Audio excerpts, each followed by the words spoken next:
Tonight, Troy University honors a civil rights icon. Plus, a business reopens after a fiery past. Stay tuned, Troy. TrojanVision Nightly News starts now.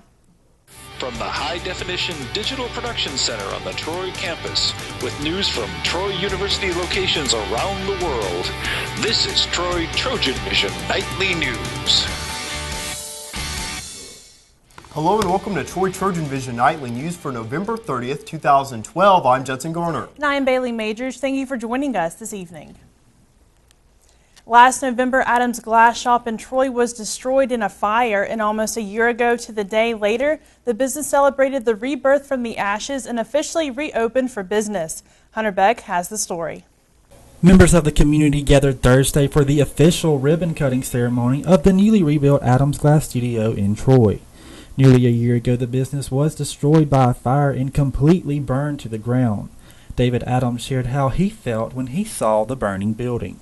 Hard to see somewhere you've grown up in and, banged your head up and bruised yourself and all that, and now it's gone. Charles Adams, owner of the studio, thought about not rebuilding, but when asked why he changed his mind, he had this to say. The kids, they all wanted to build back, and David, my son, works in glass, and this is mostly his doings. We knew we had to get something for him to do because he'd drive us crazy if he didn't have something to do. While the new store here may not be bigger, they say it will definitely be better.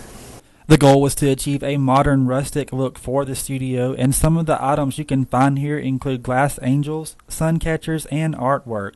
Members of the family say it took many long nights to fill the studio with these items. Probably still got a little bit of numbness in me from all the late nights and the work we've been putting into it.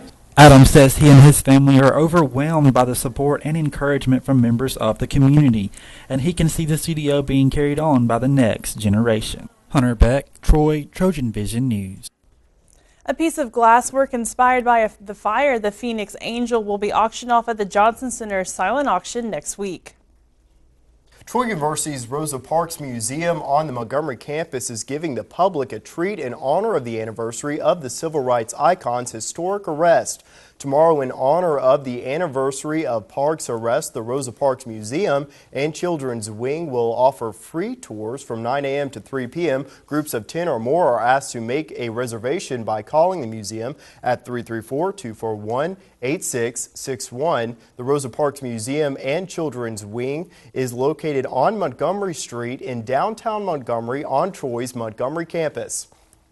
And with finals right around the corner, many students find themselves preparing for the big test right before the holiday season. Christina Cook has the story. As finals are right around the corner, faculty and staff want to make sure students are prepared for their exams. One good thing to do is to not cram. Do not wait till the last minute to start studying for things. Start early studying. Don't wait until the last minute. Just going to talk to your professor. A lot of students are kind of timid and don't really want to go, but professors really are here to help students. You got to have a plan, you got to be organized, and you got to be disciplined. And you got to have some perspective. And according to some faculty, another way for students to get prepared is to not make those classic pretest mistakes. I think that one thing that they wait to study until like the night before, and they stay up all night, and so then they're tired when they go into their final. Worrying and cognitively being disturbed and so on. Definitely a good breakfast. You don't want your stomach to be growling while you're trying to take the test, because then you're thinking about, oh, what can I have for lunch or breakfast afterwards, and you're hurrying trying to get through your test. First of all, that we don't have a disciplined approach until we get to finals. So now I don't have good study habits in place. I really haven't been attentive. I've missed a lot of class. I don't really know how they're assessing. I don't know if it's going to be multiple choice or essay. When students are in a hurry, they're ready to be finished. I just have these 2 tests and then I can go.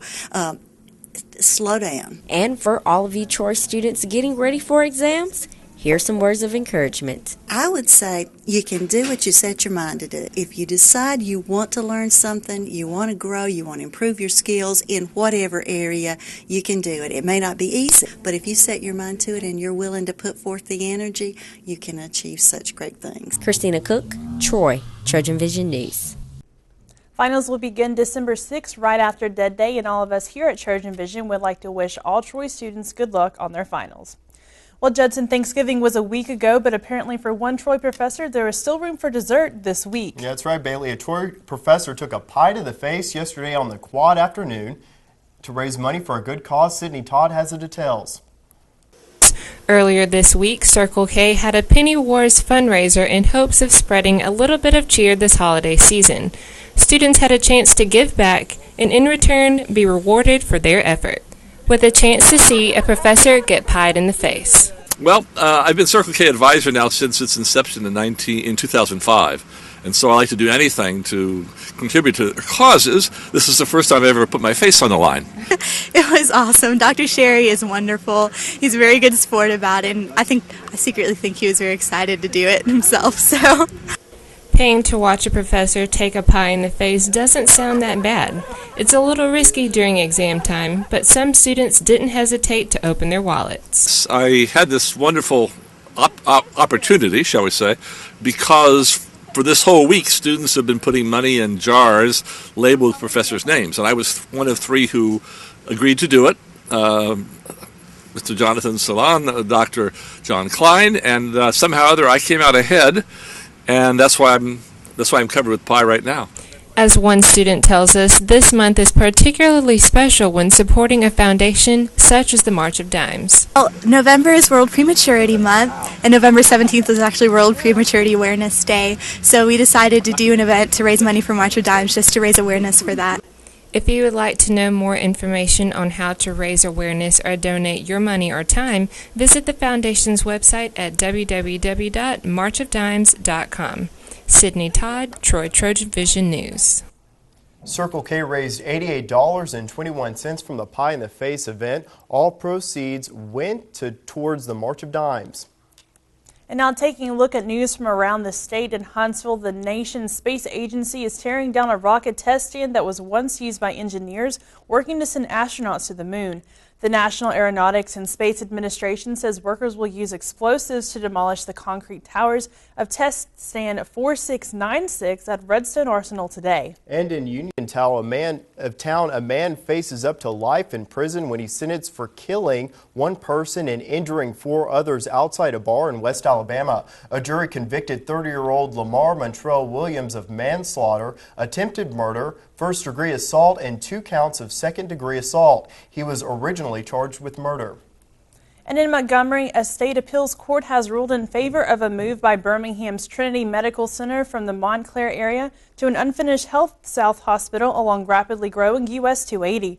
The State Health Planning and Development Agency approved the move in 2010 despite opposition from Brookwood Medical Center and St. Vincent's Health System. And still to come on TrojanVision Nightly News, both basketball teams were in action last night, both looking to pick up their first conference wins of the season. Justin McNally will let us know more in sports. But first, House Democrats and Republicans must compromise to avoid dropping off into another recession. We'll have that story and more after the break. President Obama hits the road to pressure Congress to extend middle-class tax cuts. I'm Tara Mergener in Washington with the story coming up. Today is a special day. Today we gather as a nation and as an international community to recognize the selfless decision of one of the most influential women of our time. She's been recognized by religious figures and politicians around the world. To us, she's just Rachel. But to the rest of the world, she's the woman who, after having one too many drinks, chose not to drive home buzzed.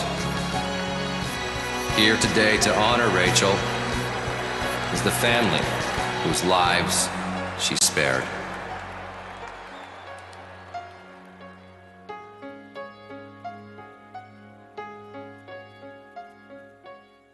From the high-definition digital production studios of Troy University, you're watching the award-winning Troy TrojanVision Nightly News.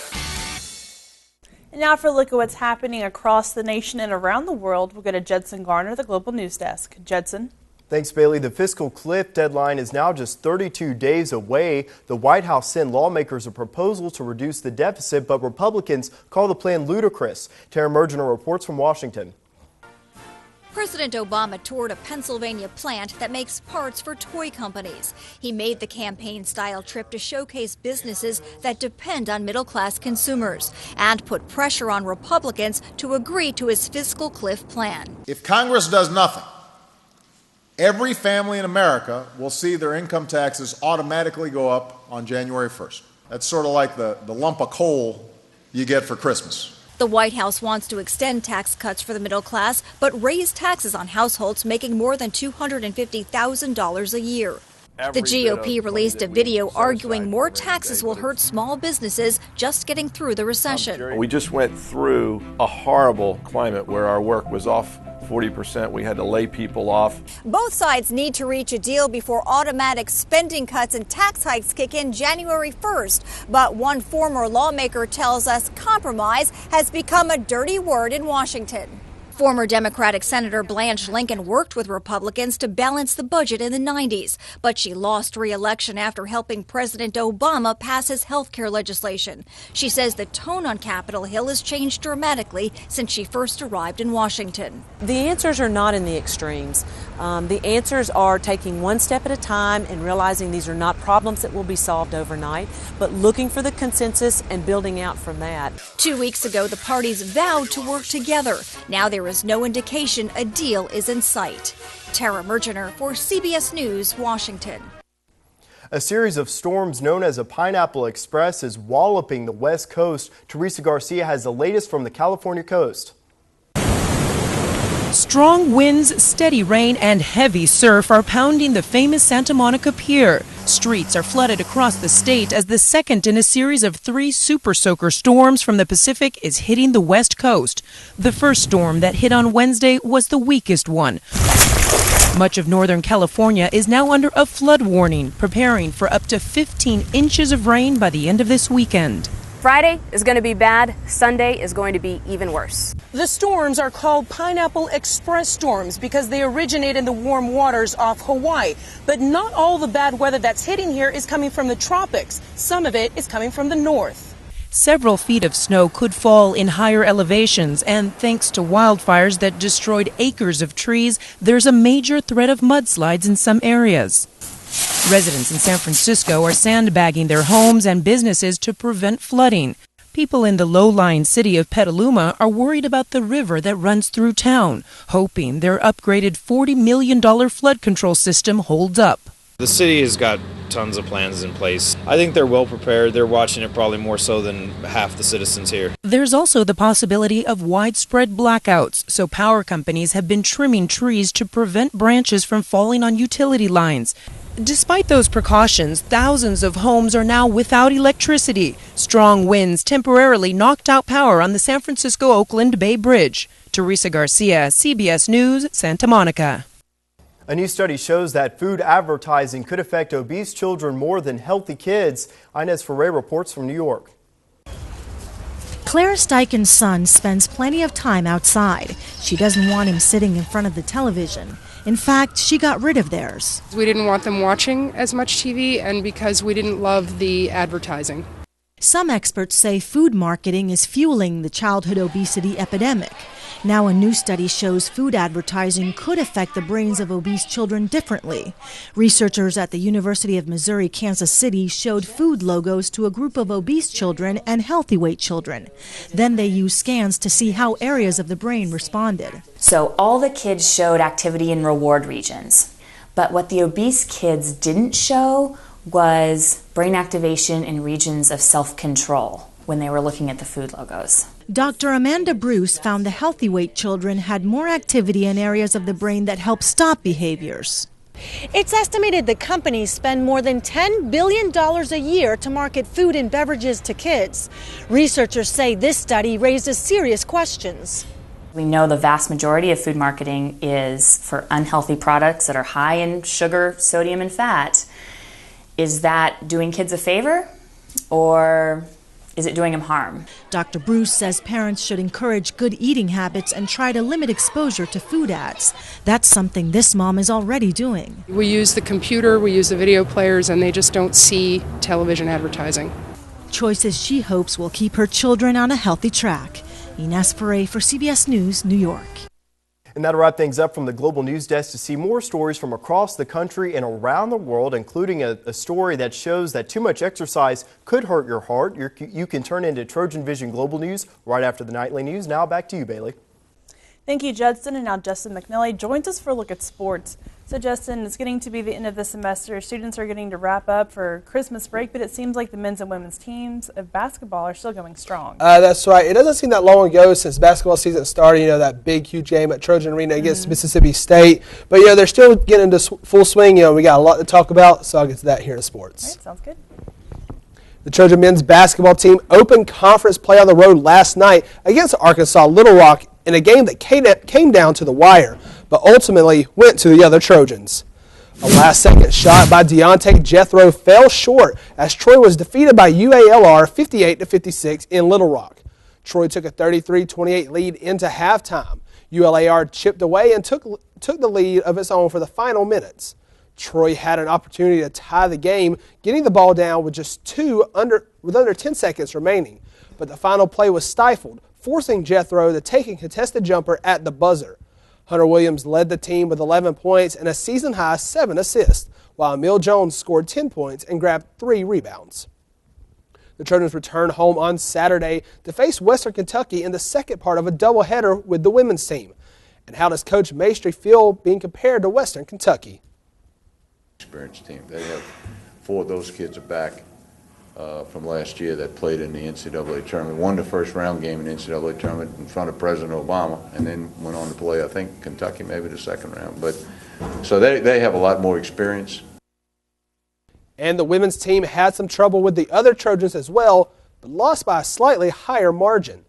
A slow start helped contribute to a 76-53 loss to Arkansas Little Rock last night. The Trojans opened the game 0 of 14 from the floor and trailed 23-7 when Brittany McLeod's jumper at the 10:34 mark gave Troy its first field goal of the night. Joanne Harden led the Trojans with 14 points on the night, while Ashley Beverly Kelly was also in double figures with 11 points. Troy finished the game shooting 22% from the field and 20% from deep. Well, the Trojans return to the floor on Saturday as they play host to Western Kentucky in the first game of the Trojan Arena doubleheader. And while the two teams are complete opposites record-wise, Coach Shanda Rigby still sees some similarities between the two teams. Western Kentucky also has a new coach. Their coach is a friend of mine that came from Louisville, and she's a great recruiter and a great coach. I have a lot of respect for her. We do a lot of similar things. We like to both push the ball up, and we both like to press, so that'll be a fun game to watch on both ends. Well, the basketball doubleheader will begin at 5:15 in the Trojan Arena with the women's game, followed by the men's game at 7:30. And head baseball coach Bobby Pierce has announced the addition of 8 signees to the baseball team for the 2014 season. Colin Bray, Trip Calhoun, Dalton Davis, Lee Gibson, Josh McCurdy, Nick Masonia, Jesse Nelson, and Mark Skinner will all call Troy home next school year. This class includes 2 of the top 13 high school players in the state of Alabama and the 33rd rated player according to Perfect Game. Pierce says this recruiting class rivals any other recruiting class in terms of overall skill and playing ability. So as you can see, Bailey Judson, we got some new signees, for the baseball team. And, we wish them the best of luck, finishing out their senior year, coming to Troy for their freshman year. And hopefully, the baseball team will continue to do good this year and following year with them. Absolutely, and best of luck to our basketball teams who are going to be in action this weekend. That's right. Maybe they'll get some wins and revenge their conference loss last night. Absolutely. All right. Thanks, Justin. And coming up on Troy Trojan Vision Nightly News, we'll learn how Troy University's Alumni Association will offer up some holiday cheer. But first, it's been another warm and pleasant day. What can we expect for the weekend, Bree? We have been experiencing beautiful conditions all week, and it looks like these conditions are here to stay. I'll have more coming up next in weather. Those books are heavy. My sport is football, but my passion is education. So every year I take promising high schoolers on a college tour to show them that higher education means a brighter future. My name is Nnamdi Asamoah. I don't just wear the shirt, I live it. Find out how you can live United for education. Give, advocate, volunteer. Go to liveunited.org. Do you wear this? I've been taking classes at Troy Online for years. The staff and the professors, they care about developing me, not just academically, but in my future career. I feel that Troy is preparing me for my next mission. On campus or online, Troy offers you an extraordinary education that can take you anywhere you want to go. Troy University. It's all you need to know. I'm John Phillips. I'm an active duty soldier attending school full-time, and I choose Troy. From the high-definition digital production studios of Troy University, you're watching the award-winning TrojanVision Nightly News. Bree Sanders joins us for a look at weather. So, Bree, the last couple of days it's been pretty warm. Doesn't really feel much like fall. Not at all, and it looks like these warm conditions are definitely going to be here to stay. I'll get more into that right now. First, let's take a look at our campus at our current conditions. Right now we have clear skies in the area. The temperature is at 66 degrees.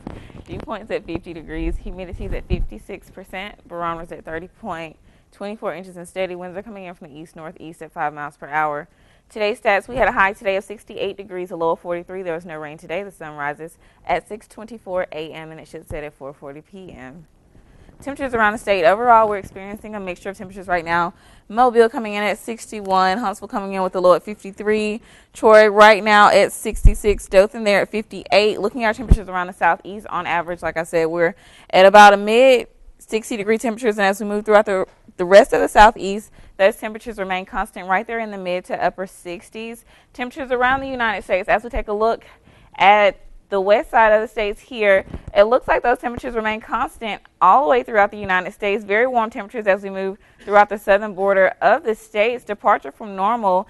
The states as a whole, for the majority, have been getting warmer over the past 24 hours. But as we take a look at the northeast here, they're definitely increasing about 13 degrees cooler than what they've been experiencing lately. Current surface map have this cold front that's definitely trying to push through over the next few days in the southeast. And as we take a closer look in our area, we have a few light winds going on through the state, but nothing much right now. Precipitation forecast over the next 48 hours. It doesn't look like we'll be experiencing any rain in our area, but we do see these rain conditions forming, possibly touching down our area sometime next week.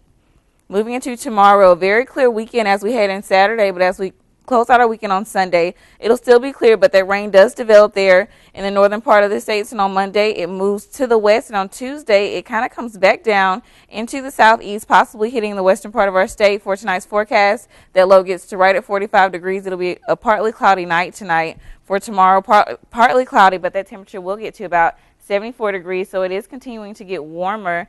Moving into our 4-day forecast, like I said, tomorrow that high gets to 74 degrees with a low of 46. Sunday that high remains at 74, but the low gets a little bit higher to about 49. On Monday that high gets up to 75 degrees, mostly clear skies in our area with a low of 50 degrees, and on Tuesday that high remains at 75.